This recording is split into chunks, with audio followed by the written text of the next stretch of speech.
ITV The Chase viewers slam cowards as contestant turns down life-changing sum. The latest installment of The Chase saw one contestant aim to add £70,000 to the prize pot, but it wasn't the biggest offer of the night. The Chase viewers were up in arms after a contestant turned down the opportunity to play for an eye-watering £114,000.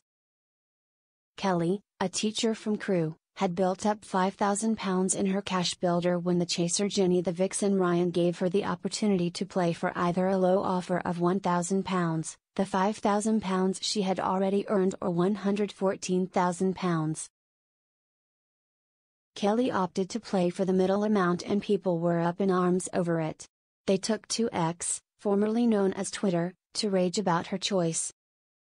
As she deliberated, Lydia Russell 11 wrote, "Over £100,000 up for grabs and she's thinking of taking a grand. I hate this. #The Chase." Talentless asked, "How do you turn down £114,000? #The Chase. @t.r. 1pl_6 raged, "Too many cowards. Seriously, how many quiz shows offer a chance at £114,000? #The Chase." Meanwhile Golftastic opined, £114,000 on the table. You'd have to go for it. #The Chase.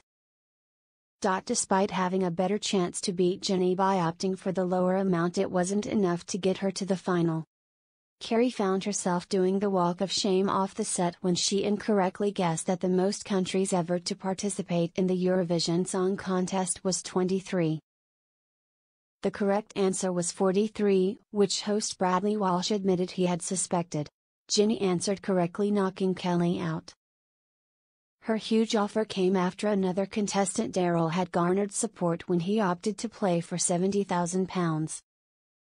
However, despite putting on a good show, he was no match for Ginny and he too was banished from the game.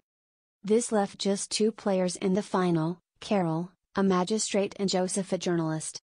Between them, they had added £6,000 to the prize pot. Alas, they proved unsuccessful in their efforts and were beaten by Ginny with a comfortable 29 seconds remaining on her clock.